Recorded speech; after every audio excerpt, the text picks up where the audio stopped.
So I thought I would start by asking you, what do you tell people that what you do? I know I've had jobs where it's hard to explain what I do.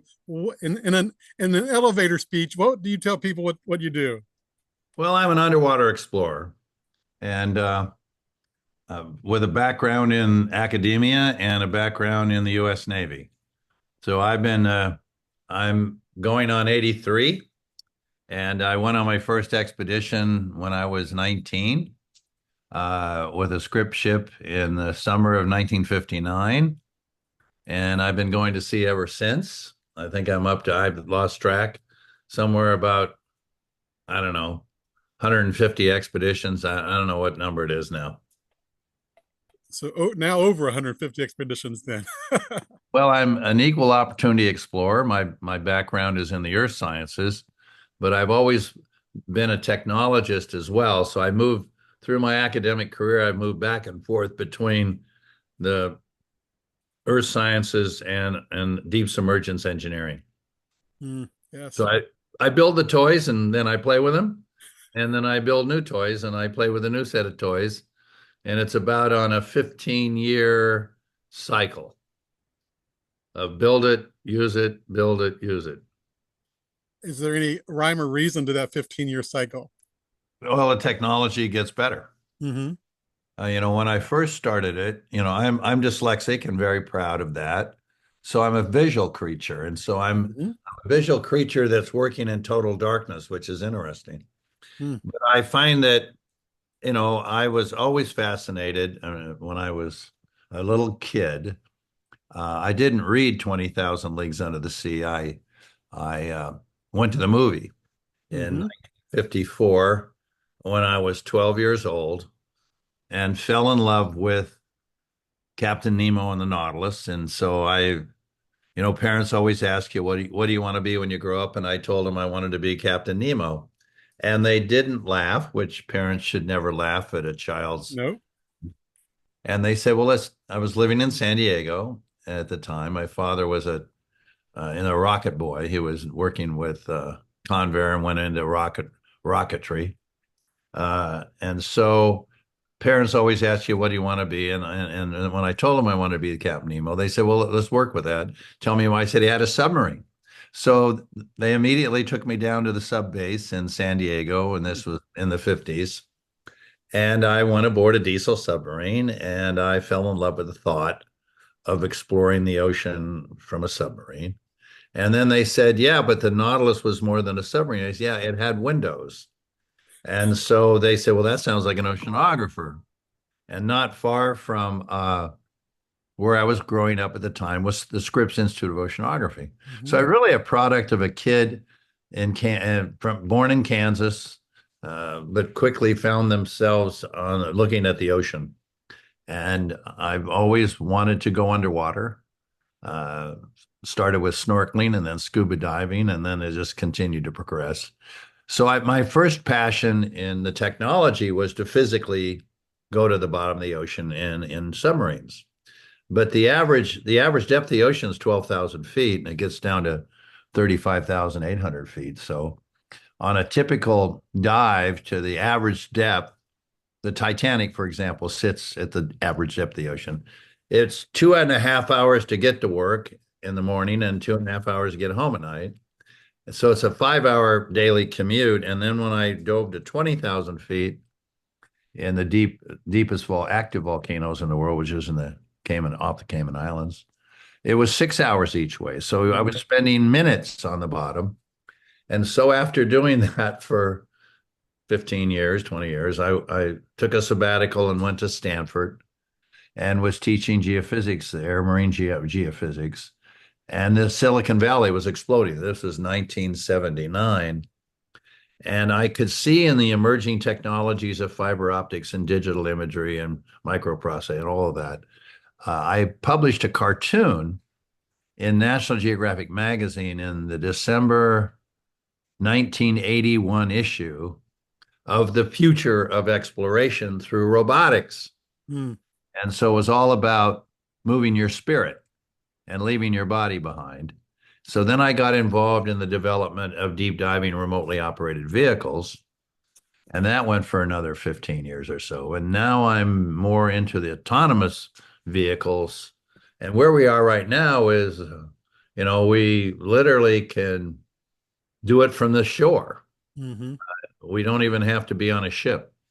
But I have a ship called the Nautilus, but we also have which right now, if you go to nautiluslive.org, it's just finished its field season.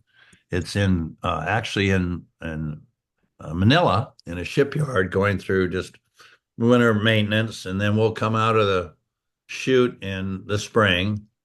But if you go to the Nautilus, you'll see that we have massive command center and production studios and everything. But we're connected to the beach because my present mission is to explore the what I call the new America.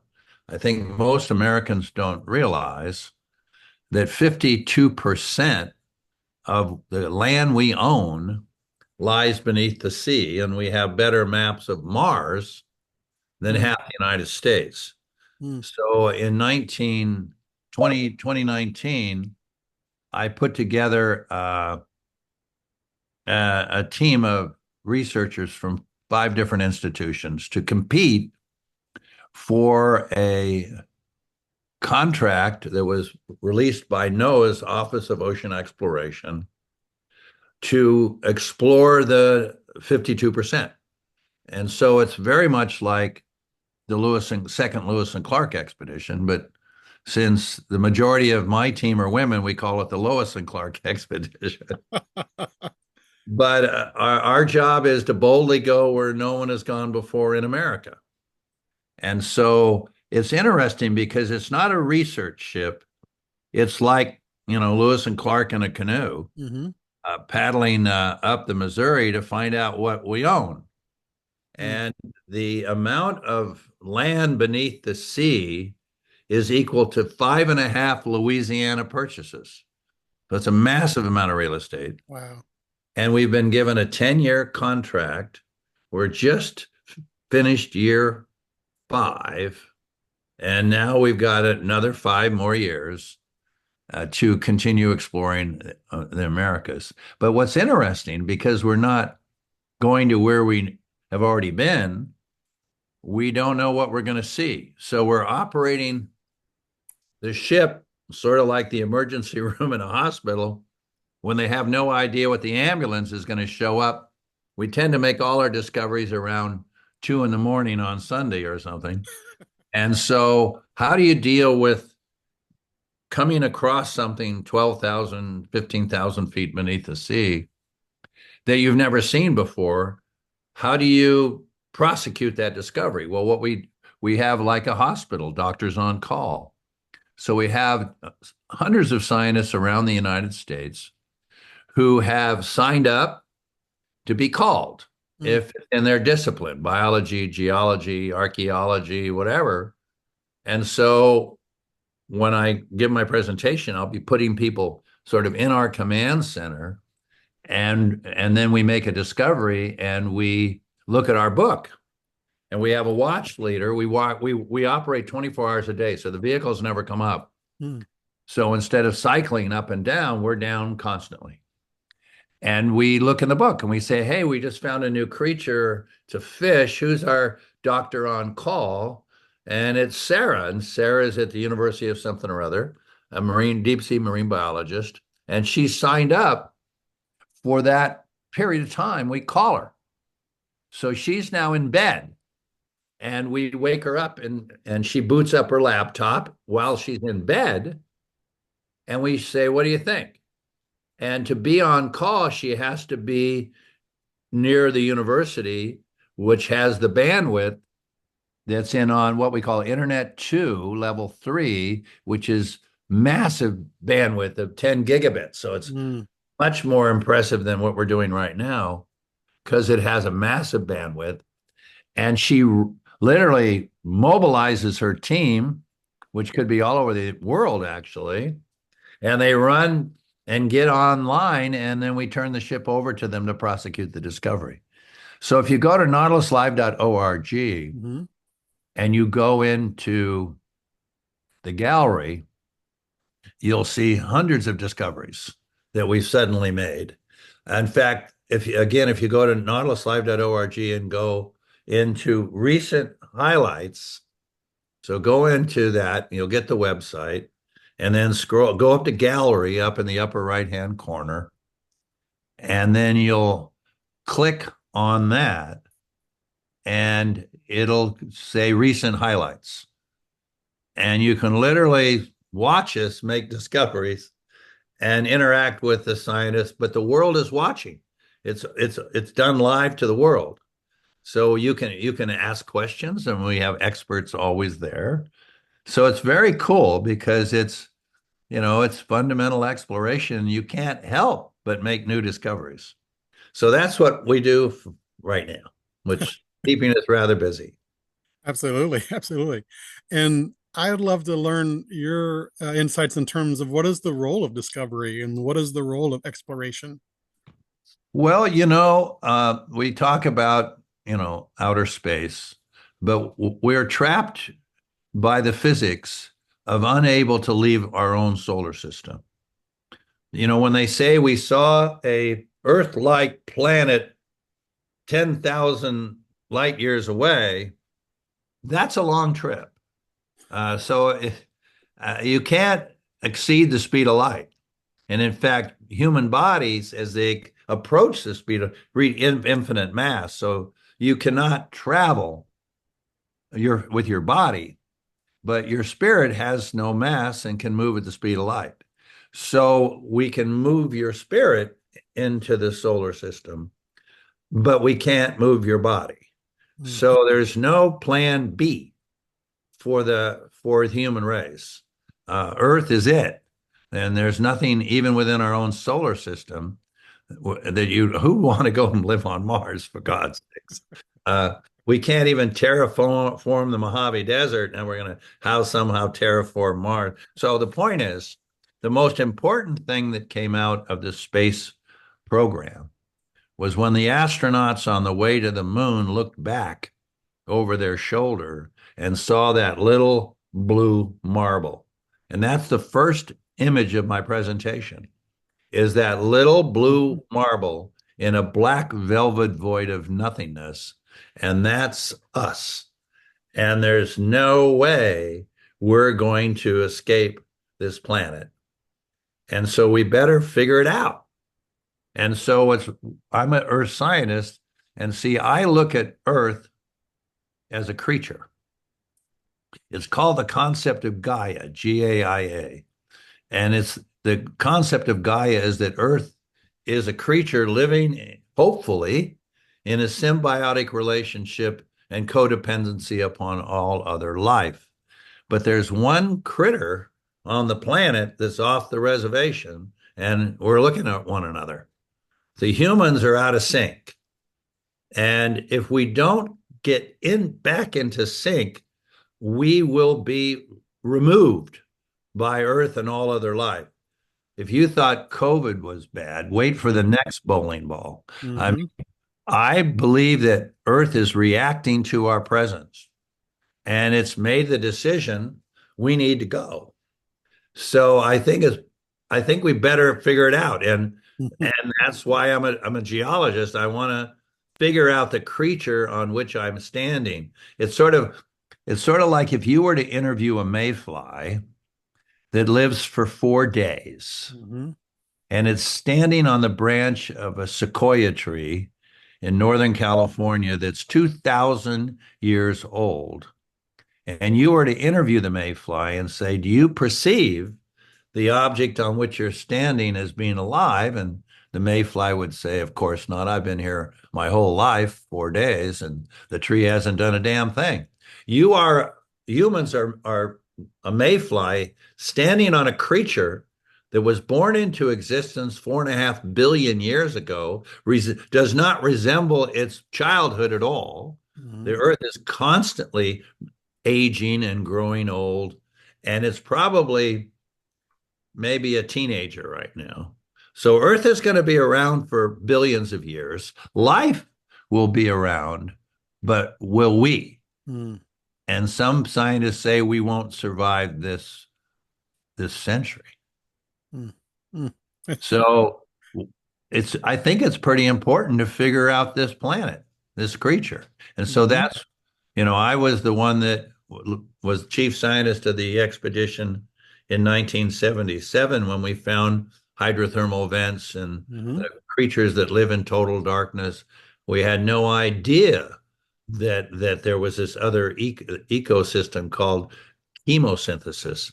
So we're still getting to understand our planet, but plate tectonics, well, I was a graduate student when that came out.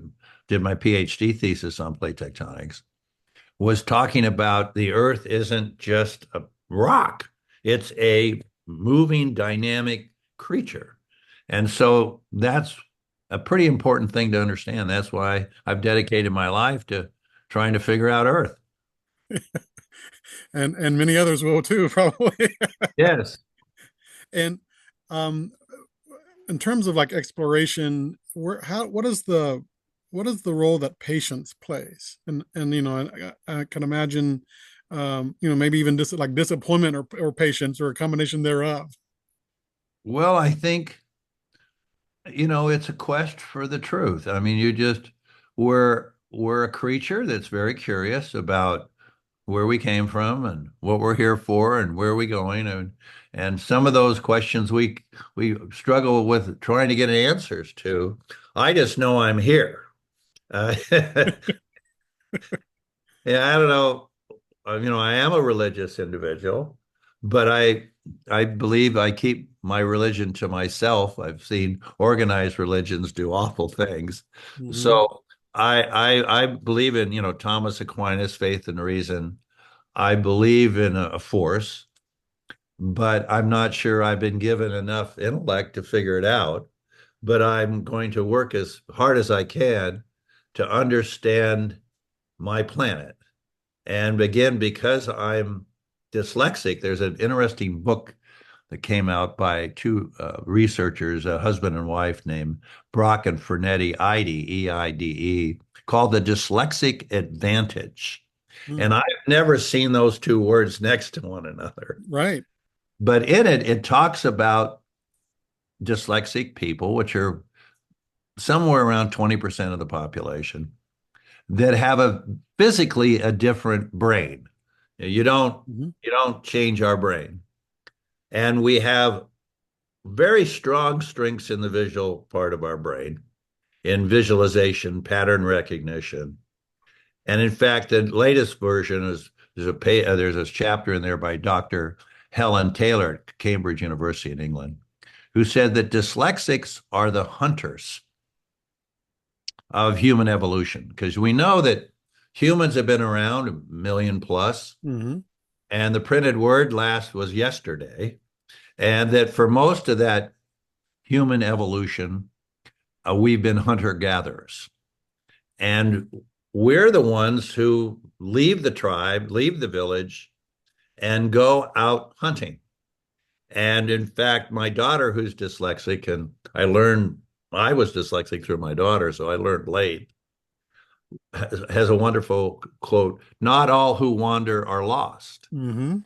And so I'm a hunter and I'm extremely good at it. And just look at my track record.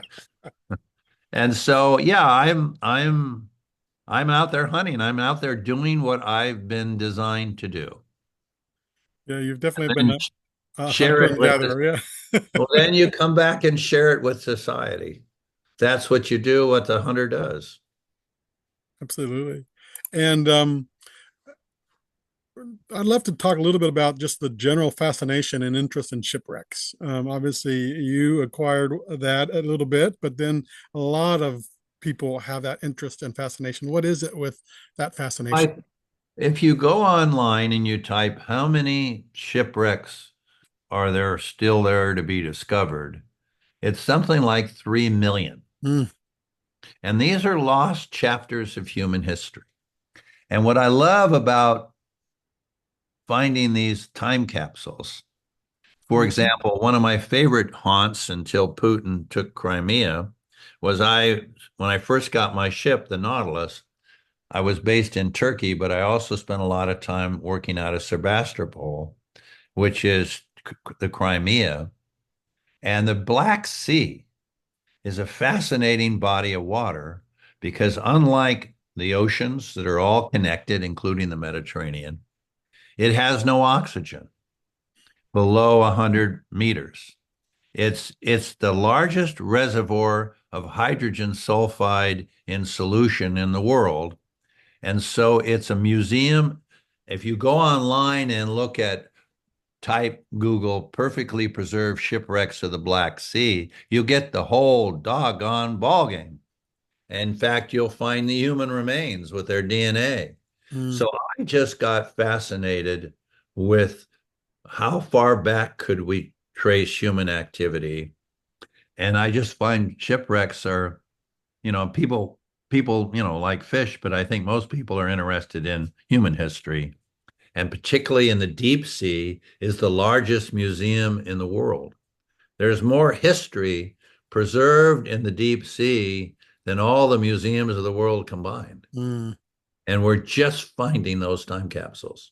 So I'll mhm. be sharing some of those discoveries with and when I give my presentation. But I'll be basically exploration past, present, and future. That's I'm wonderful. still in the game. I served in the Army, and so I'd love to learn a little bit about what drove you to the ROTC program originally. Well, I was initially an Army officer. Hmm. Uh, well, what drove me was when I went to University of California, Santa Barbara. It's a land grant university. It was a state university. And in 1960, all males were required Oh. to just do their freshman and sophomore year in ROTC, whether you liked it or not. Hmm. Uh, and then after you finished your first 2 years, you had a choice to wait for the draft Hmm. or volunteer. So I volunteered to be a combat infantry officer. So I was initially trained as a combat infantry officer at Fort Lewis. And then I went on what's called delay to call to active duty. And delay to call means you're commissioned second lieutenant in the Army, but because you're paying for the nickel, you're not on a GI Bill yet. Hmm. I went to grad school and I was at the University of Southern California. I had a job with North American Aviation in designing and testing deep diving submersibles and getting a PhD in oceanography. And the Navy found me. And so one night, um, knock on the door, and there's a naval officer standing there. And I said, "Are you lost?" He says, "No, are you Lieutenant Robert Ballard?" I said, "Yes, I am." And they handed me an envelope. You should never accept envelopes from strangers. And this one said, "Congratulations. You're no longer in the U.S. Army. You are now in the U.S. Navy, and you have 6 days to report to active duty to the Office of Naval Research in New England." And I'd never been, even though I was born in Kansas, I never east of the Mississippi. And you're assigned to the deep diving program at the Woods Hole Oceanographic Institution, and also as a deep submergence officer to work with the NR1 at the Navy base in New London. So, and the beauty of the NR1, if you look it up, it's a miniature nuclear submarine that can dive to 3,000 feet and has windows. It's the Nautilus. Hmm. It's the modern version of the Nautilus. And you can stay submerged. I spent 30 years in and out of that submarine. And imagine driving around on the bottom of the ocean. You literally roll along the bottom, looking out and stay under for 1 month at a time. Wow. Hmm. So, yeah, I just, luck. Although Thomas Jefferson had a great quote. He said, "As I get older, I discovered that the harder I work, the luckier I get." So I've never stopped. And I misread the definition of retiring. The one I read said in the Indianapolis 500, the racers race into the pit, get a new set of tires, and race out, and it's called retiring. So I have a new set of tires for my country to find out what we own. I love that analogy. And so what do you think it is in terms of how the your military career and service play how your 30-year career in the military kind of propelled your Well, continuation I don't know if desire. you know this, that my discovery of the Titanic was a cover Mm-hmm. for top secret military operation. Paid for by the Navy, right? Yeah, and I'll be talking about that as well. So no, it's, again, I've been lucky. I've just been in the right place at the right time and plate tectonics and the massive discoveries of the 70s and 80s, the emergence of the technology. Crazy guy, go out and get my own ship, which for 40 years I looked in the mirror and said, do not own a ship. It's the hole in the ocean you pour money into. And I definitely have documented it. I've had it for 16 years and it's just wonderful. I don't feel I've ever left middle school. Mm, I'm a curious kid from Kansas who just, loves what I do. yeah, absolutely. And I love inspiring the next generation. I was on the phone with a young lady who's I've been mentoring since she was in high school, and a lot of people I've been mentoring. Yeah. And I know that you've studied chemistry and geology and geophysics. How are all of those kind of interconnected? Well, I think it's all, knowledge is very arbitrarily put in bins. Uh, Again, because I was dyslexic, I had a infinitely smarter brother, Richard, who was the smartest human being I've ever met. Brilliant, brilliant, brilliant, brilliant. Not dyslexic, and the C's just parted for him. He went Hmm. through school with A plus, A plus, A plus, A plus. Went on to Berkeley under George Teller and got a PhD in experimental physics. Just a brilliant, brilliant person, and I had to follow that guy. And I'd come to class that he had taken, and oh, you're Richard's brother. You must be. Oh, no, you're not. Okay. So I couldn't compete head on. So I went lateral. So when I went to UC Santa Barbara, I did a double major, double minor. I ROTC. I played college basketball. I was in a fraternity. I was junior class president. I've always spread myself out, and I find I'm interested in everything. And I can actually carry on a conversation in a rather broad number of subject matter. I remember when I was on sabbatical at Stanford, the head of the College of Earth Sciences, Alan Cox, said, we have all these different departments of the earth sciences, petroleum engineering, geology, geophysics, civil engineering. He says, but I've found that the students that do the best go and listen to a lecture in another college and get an idea. And so I'm a weaver. And Hmm. because I've got such a broad background, I can dream up things and weave them together. I'm very good at creating things, and then I'm smart enough to hand it off because I get bored and I have to dream up something else. I, I'm also ADHD on top of all of that. I can completely relate. So I totally understand that. Um, I'm sure you've been asked this many millions of times, but do you have a favorite shipwreck exploration? Yeah, it would be the Black Sea when we found the perfectly preserved shipwreck from the Byzantine period. And then we found one even older from the Mm. time of Alexander the Great and Hellenic with the human remains and mast still up. I mean, yeah, there was one of my childhood heroes was a guy by the name of Willard Bascom, very much like me, a professor at Scripps, who was a half scientist, half technologist. And he wrote a book about the Black Sea, about finding the most perfectly preserved ancient shipwrecks in the world because of the anoxia. And I found that perfectly preserved ship and I called him, and he had just been killed by a kid in an intersection. Mm, And I really wanted to tell him he was right. mm. Yeah. Willard Bascom, amazing guy. So yeah, we all have our heroes, and he was one of mine.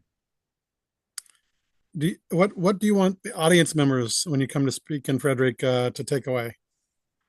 I want him to walk away and say, I didn't know that, Mm, that, that, and that.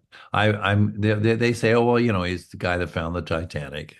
And I'll definitely have a few minutes of that, but I put it in the middle where it belongs because I don't know if you read my autobiography, Into the Deep, that just came out with National Geographic, but because I don't read books, I had to make a TV show of it. And so if you go to Disney Plus hmm and go to National Geographic, it's called Bob Ballard and Explorer's Life. But in my book, my mother writes the prologue because when I came home from finding the Titanic, National Geographic naturally had me on the Today Show and the Tonight Show and the Tomorrow Show, and we did a media blitz. And after 2 days, I came home and the phone rang, and it was my mom.